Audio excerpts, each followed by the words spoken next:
पसीना छोड़ता music by Krishna Raj.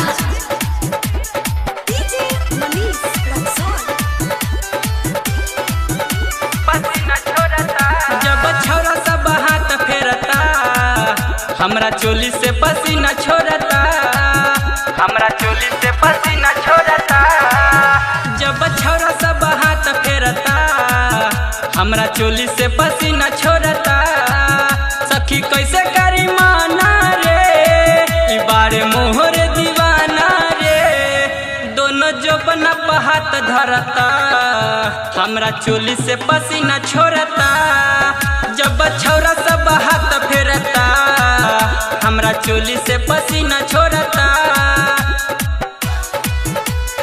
Madhubani recording studio Delhi.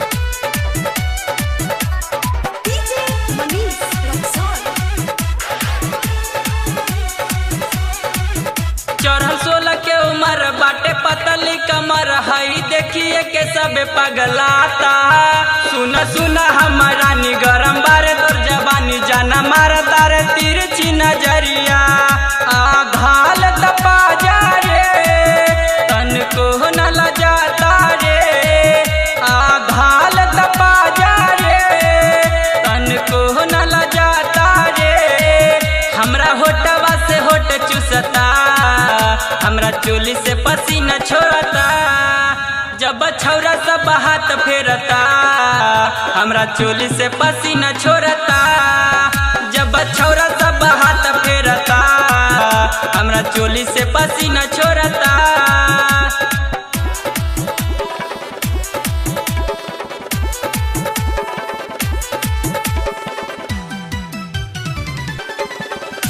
पसीना छोड़ता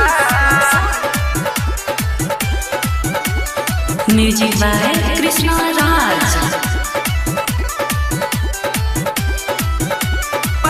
कहे गायक मनीष राज सिले तोरब तू हराज भले के तना तुरे बुचिल्लाई राइटर तुलसी ही राजा रोज मारे लमा जाओ के पैसे के पीछा छोड़ाई यही सोच धर के लछतिया जब मिले अबे आधी रतिया यही सोच धर के लछतिया जब मिले अबे आधी रतिया प्रीतम प्यार बिया मारता हमरा चोली से पसीना छोड़ता जब छौरा सब हाथ फेरता हमरा चोली से पसीना छोड़ता जब छौरा सब हाथ फेरता हमरा चोली से पसीना छोड़ता।